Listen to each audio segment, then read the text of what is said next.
evolution, a deliberate yet subliminal process for all but humankind. We cannot wait. It's one small step for man, one giant leap for mankind. He's on the move. Let's move.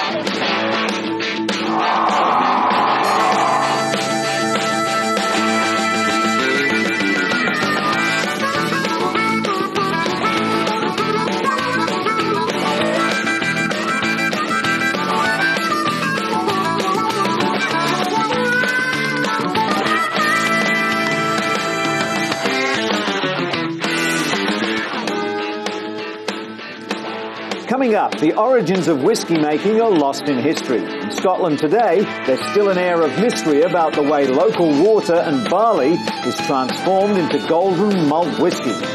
Inside the distillery where whiskey's made, a mixture of high-tech science and traditional skills go into producing the famous Scotch. On April the 16th, 1972, Apollo 16, man's fifth lunar landing. Come with us for a ride on the lunar rover on the surface of the moon.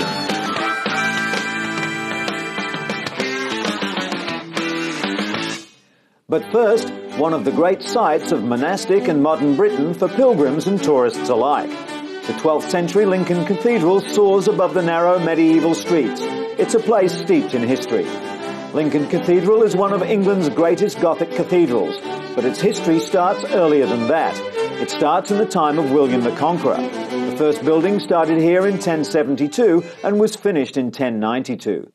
That was a different structure to the one we see today, a solid castle-like structure almost. Subsequently, that building suffered great damage in an earthquake in 1184. At that time, Bishop Hugh, who became Saint Hugh of Lincoln, set about rebuilding the cathedral that we know today. Over the centuries, the cathedrals of Britain have been home for craftsmen, whose job it is to maintain the fabric of these vast structures. Lincoln is no exception. Throughout the cathedral, conservation is a recurring theme. Many of the skills practiced here are now rare in the outside world. Working in lead, for example. But many of these traditional skills are now exported to other conservation projects throughout the world. It's a full-time business. Part of the cathedral is wreathed in scaffolding as the lead workers work on the nave roof. The timber supports in the roof eaves have rotted. It's a painstaking business scraping away the accumulated debris of centuries on the Great West Front and proofing the wood. High up in the rafters under the roof, replacing the wood under the eaves is a skilled conservation job. There's an integration of varied skills at work too. This is just one of the great medieval windows, which is both stone and stained glass. These beautiful windows, having survived hundreds of years intact, are subject to a long-term program of repairs. This is the stonemasons department. A team of 6 masons is working on the carved replacement panels for this Romanesque frieze on the west front. Traditional stonemasonry is an art which flourishes here. The unveiling of the frieze will be an important event in the long history of the cathedral. Restoration of the medieval carvings on the outside of the cathedral is a full-time job. A shelter coat is applied to the carvings, which is photographed to record any decay over the ensuing years, so that in maybe 10 years' time, another coat can be applied.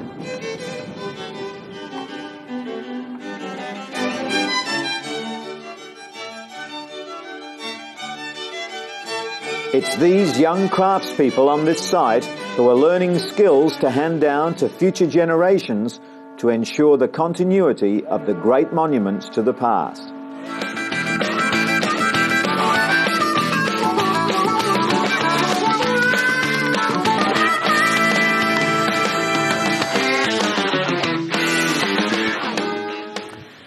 Plentiful rainfall and rich soil make the Eastern Highlands of Scotland an ideal area for growing barley, the raw material of whiskey.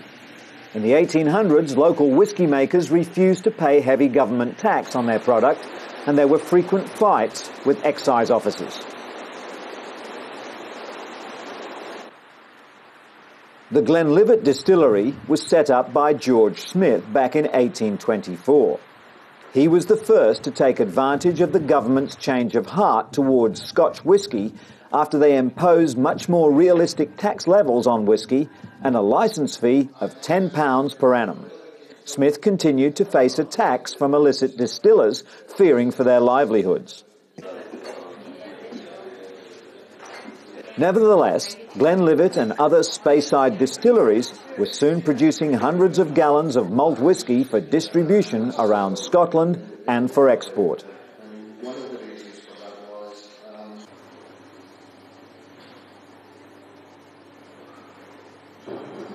Inside the modern Glenlivet Distillery, these huge hoppers hold the raw material for whisky, malted barley. Raw barley is steeped in water and the seeds spread out and allowed to germinate. This process is known as malting.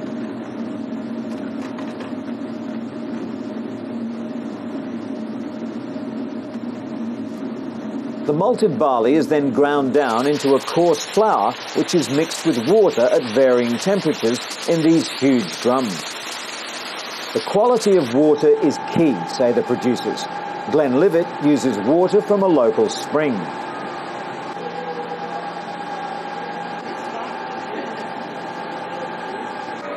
The sugary liquid is pumped into huge wooden vessels where the yeast is added. This causes the mixture to ferment, converting the sugar to alcohol.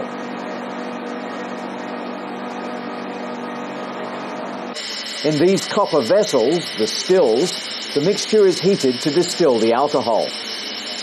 The highly inflammable alcoholic vapor wafts up the long funnels before condensing back to liquid. Each distillation increases the strength of the spirit. From here on, the spirit has to be kept locked up because it's subject to taxation. Only part of the spirit is deemed good enough for use. A skilled eye is needed to tell when the best spirit starts to flow.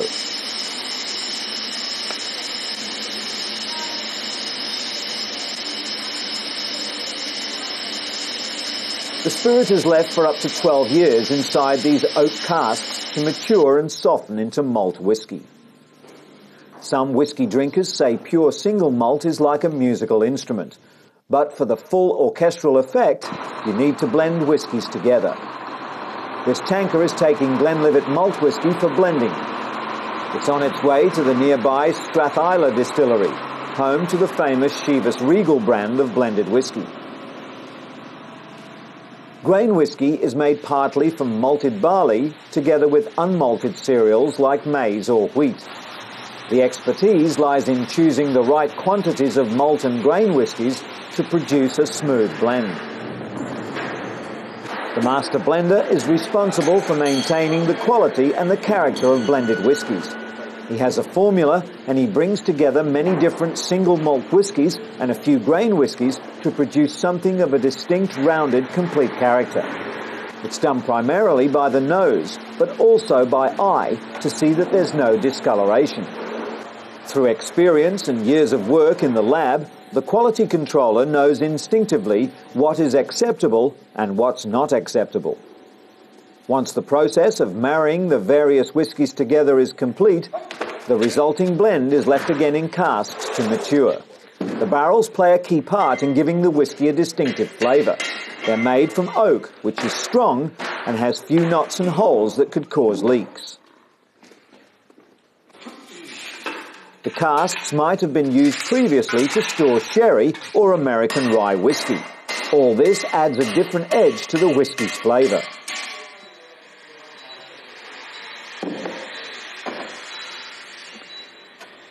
During storage, up to 2% of the spirit will evaporate. This is known affectionately as the angel's share.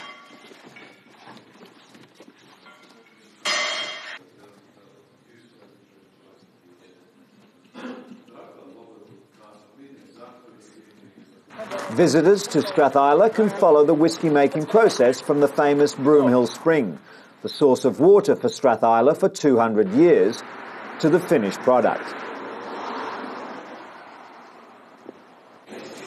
The shape of the stills can have an effect on the taste and strength of the whisky. But the interaction between the spirit and the oak casks that it's stored in has a big effect on flavour too. The United States is the biggest market for Glenlivet, and 12-year-old single malt is the favourite there. The whiskey can be described as having a spiciness from the heather in bloom, with fruity characteristics such as apples and peaches. After 11 years, this whiskey was transferred to oak casks from the Limousin region in France, the same casks used for cognac. In the centre, we have the 18-year-old Glenlivet, and this one is really for... The climax of the visit to a distillery is the tasting, when the public can see if they can detect these subtle aromas in the whiskey. Some visitors already have a well-developed whiskey palate. Of course, I cannot join you. I have to put my back down on the tray. For others, the first taste of Scotch is a bit of a shock. The house where George Smith, the founder of Glenlivet Distillery, lived is now a hotel. While whiskey is served here in the traditional style, bars elsewhere are trying to get away from the staid image of middle-aged whiskey drinkers by mixing it with orange, sliced fruit, and even coffee beans. But, however it's drunk, Scotch is a perennial favourite around the world.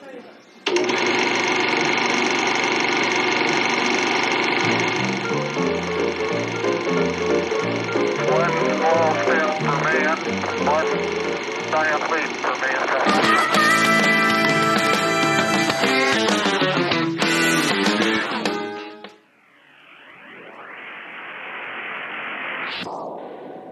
April 16th, 1972.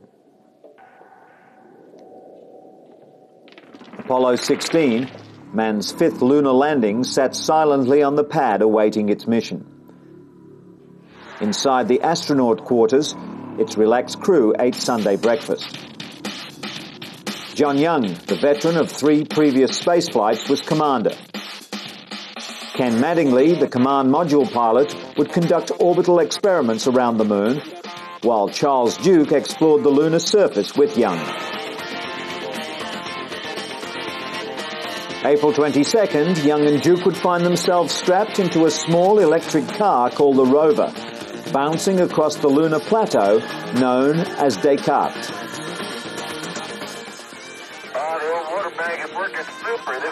As Young and Duke rode the bucking rover to the lunar formation called Stone Mountain, NASA geologist Farouk Elbaz wrote on a blackboard on Earth, "There is nothing so far removed from us to be beyond our reach, or so hidden that we cannot discover it."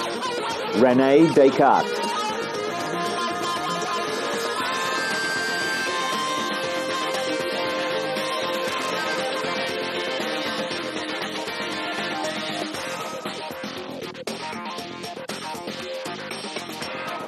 Less than 2 days earlier, it looked as though this mission would never even get off the ground. It was, in John Young's words, a real cliffhanger. The Marshall Space Flight Center team was working on a launch vehicle gyroscope problem, which threatened to scrub the mission.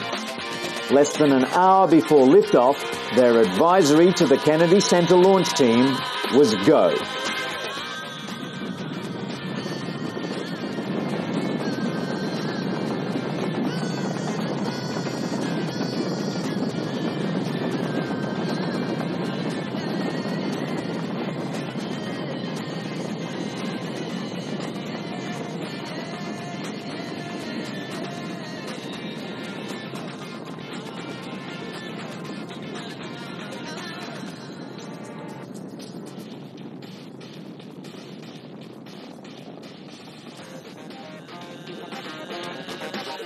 The liftoff had been perfect. During the 3-day flight to lunar orbit, the problems encountered had been more annoyances than critical, such as paint flaking off the lunar module, and later a jammed antenna in one of the lunar module's several communication systems. All in all, it had been a quiet flight.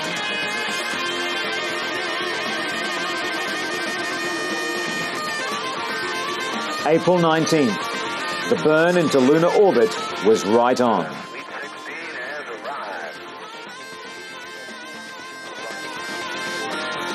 The subsequent maneuvers all went without a hitch.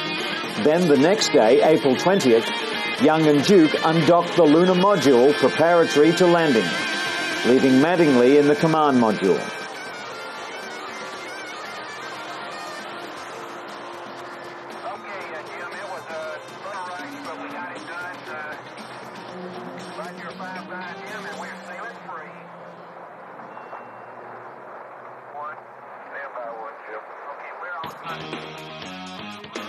The next maneuver was for Mattingly to burn the main engine of his spacecraft to put it into circular orbit. But as the lunar module emerged from behind the moon,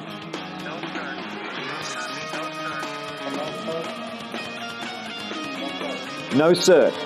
In preparing for the circularization burn, Mattingly had found apparent uncontrolled oscillations in the main engine's backup control system.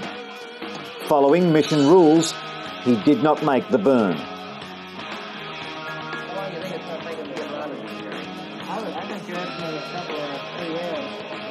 With the backup system having trouble, only the primary system was known to be usable on the engine needed to get the astronauts out of lunar orbit and back to Earth.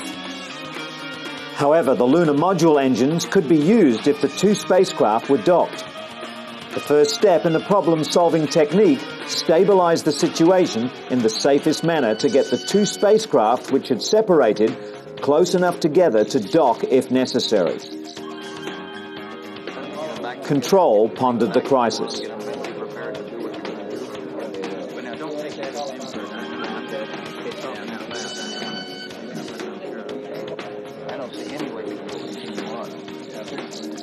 At that moment, the chances for a landing looked pretty slim. But you look at a problem step by step. Step 1 underway, you look at step 2.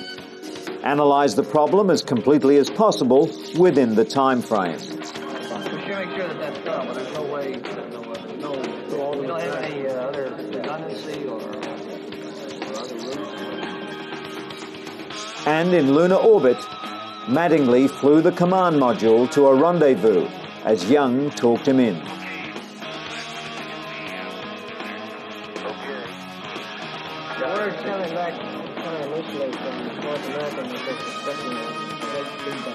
The team was coming up to speed.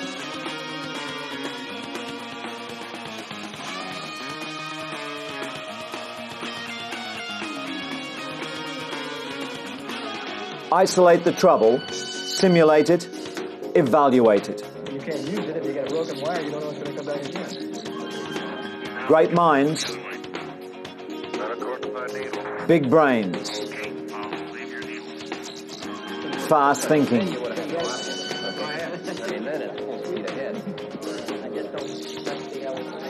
They didn't think about it at the time, but they were making history. How would you ever get the damn travel then?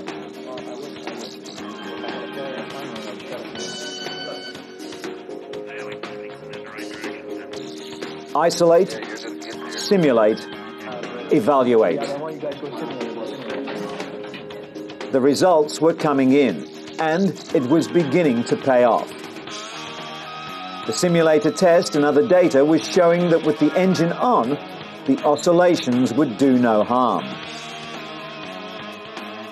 Despite the earlier pessimism, it was beginning to look very good. Okay, when you come up on AOS, on the next red 15, they'll give you a go or no-go for another try. It was announced on the PA that Manned Spacecraft Director Dr. Christopher C. Kraft Jr. had returned to the control center after having attended the management meeting, and all systems were go for landing. Well, have at it, babe. So we're going to try it. The go was relayed to the crew in orbit. For another try here at... Once more, they would pass behind the moon, and on the next revolution, John Young and Charles Duke would start their swift descent to the Descartes Plateau.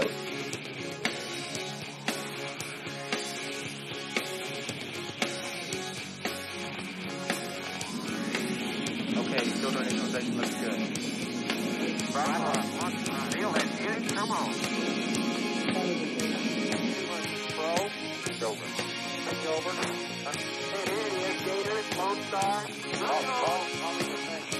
Okay, 38 degrees. Down on dot, north ray.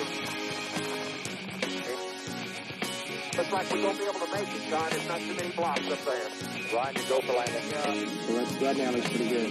Yes, it was looking good for landing.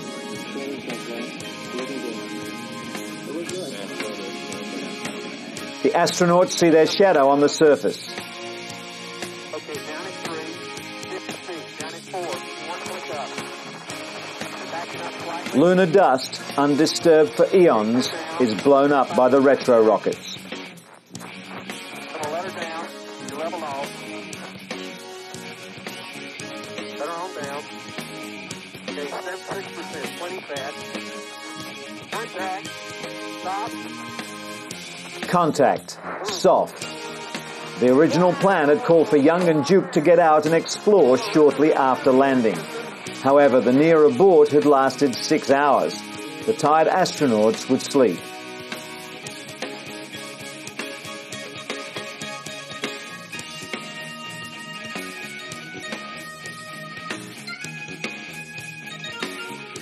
April 21.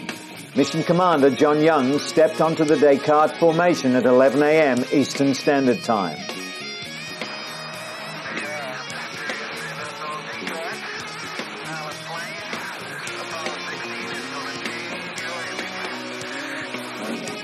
While their activities were monitored by Mission Control, Young and Duke were also observed by scientists. Located across the hall, the Science Support Room. After unloading the rover from its storage bay in the lunar module, they planted the flag. Photo time.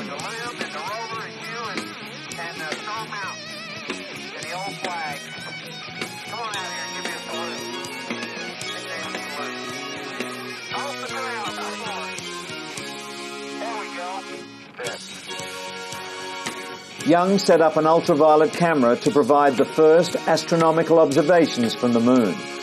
He took pictures of the Earth's upper atmosphere, the magnetosphere, and their interaction with the solar wind. Young also photographed the interstellar gas that's present throughout space, and the ultraviolet halos that appear around galaxies. Astronomers had long wanted a telescope on the moon.